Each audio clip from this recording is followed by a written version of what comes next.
Lactip, c'est une start-up qui est née en 2014. Nous sommes en train de développer un brevet de l'Université de Saint-Étienne. Donc c'est une entreprise qui est née de ce brevet. Mon associé, Frédéric Prochaska, en 2005 a commencé à faire du développement sur la caséine de lait. Il a trouvé comment on faisait pour transformer de la protéine laitière en thermoplastique.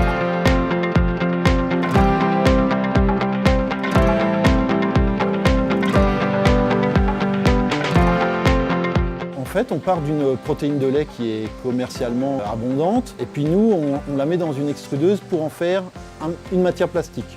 Mais en plus, elle est recyclable, évidemment, elle est aussi biodégradable très rapidement.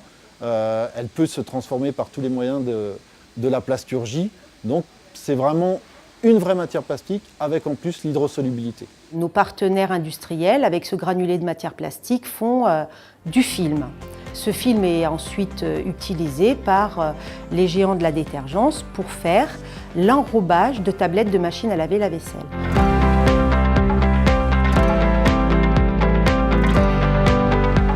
On est en train de passer chez Lactip de la partie R&D à la partie industrielle. C'est ce qui nous permet de devenir une entreprise et de faire du chiffre d'affaires, une entreprise complète. Dans un premier temps, nous allons sous-traiter les premières productions orientées vers le monde de la détergence. Puis ensuite, nous allons construire une unité de production dédiée à l'activité agroalimentaire.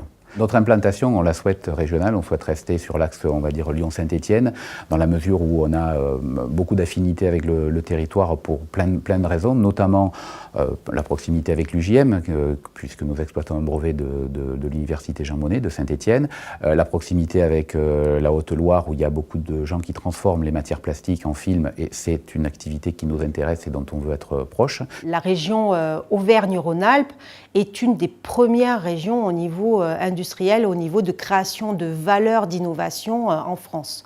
Nous sommes, comme qui dirait, nés internationaux, puisque nos premiers clients sont des grands groupes internationaux de la détergence. Nous avons une volonté de nous déployer, bien sûr en France, mais aussi à l'étranger, notamment en Europe et plus tard aux USA.